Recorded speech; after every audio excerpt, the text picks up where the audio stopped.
Something that I have learned while going to all my court hearings is that sometimes I think it'll be a quick one, I'll be in and out of there, and then it turns out I am there for a very long time.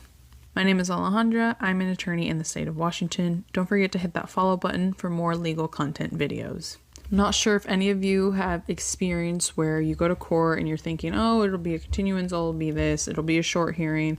There's not much to it, but then it ends up being not such a short hearing.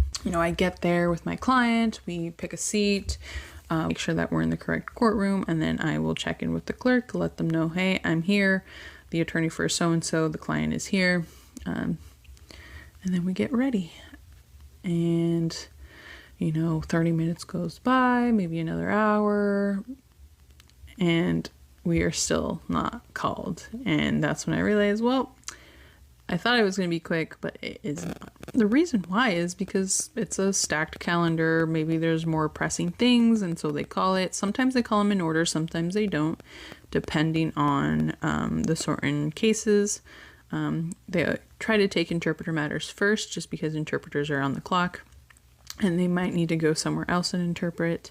They try to take care of cases if there has to be an attorney that has two hearings, one in that courtroom, one in the other. They'll try to get them out of there quicker if they can.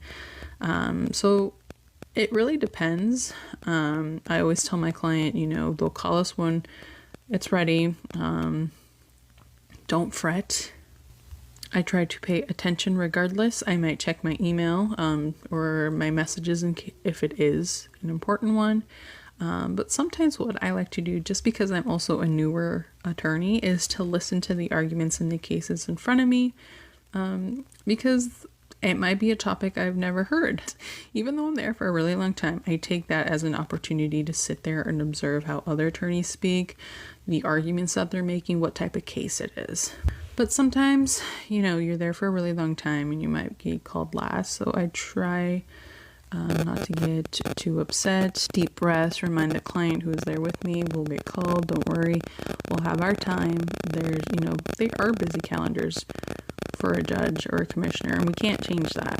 And then we finally get called, and then it either goes really quick or it takes longer and the calendar keeps going.